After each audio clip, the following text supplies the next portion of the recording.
एक तरफ कांग्रेस और उसके सहयोगी दल चुनाव में धांधली के आरोप लगाकर छाती पीट रहे हैं।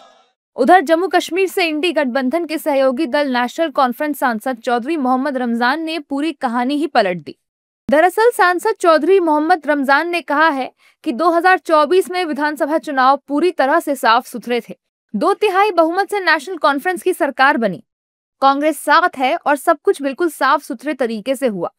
सांसद रमजान का ये बयान सीधे सीधे चुनाव आयोग को क्लीन चिट देता है और उन आरोपों को गलत साबित करता है जो विपक्ष लंबे समय से दोहराता आया है। हालांकि कांग्रेस नेताओं ने उनके इस बयान पर आपत्ति जताई है और उनके बयान पर तीखा पलटवार किया है। अगर रमजान साहब को राजनीतिक समझ मुझे नहीं लगता कितनी है, क्योंकि आप कहाँ जीते हो? आप जीते हो कश्मीर के अंदर। जम्मू में आपका क्या हाल हुआ? कश्मीर के अंदर तो भाजपा के ऊपर जीतने पर हर कोई सवाल खड़े कर देता। तो आपको देखना चाहिए, और आपके कहने से नहीं होता।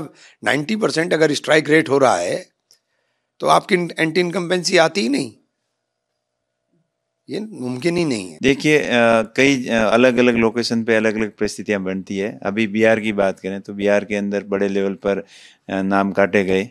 जो कांग्रेस माइंड के लोग थे उनके नाम बड़ी संख्या में काटे गए और बीजेपी माइंडेड लोगों के नाम बढ़ा दिए गए, जोड़ दिए गए। तो ये एक अलग अलग क्षेत्र में अलग अलग परिस्थितियां काम करती है और इस हिसाब से इसमें फिर इन्वेस्ट नहीं हो रहा है, इसलिए कांग्रेस लगातार विरोध कर रही है। वोट चोरी से 2/3 बहुमत का क्या मतलब है?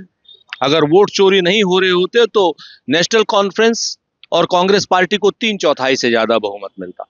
इस बात को क्यों नहीं समझना चाहते हैं सब लोग? सबके अपने अपने सोचने का तरीका है। नेशनल कॉन्फ्रेंस के जितने बड़े नेता हैं सब वोट चोरी के मुद्दे, फारूक अब्दुल्ला साहब हो, उमर अब्दुल्ला साहब हो, पूरे विपक्ष के साथ में, पूरे इंडिया गठबंधन के साथ में है। किसी एक आदमी के कुछ कह देने से ये वोट चोरी का मुद्दा नहीं रुकेगा।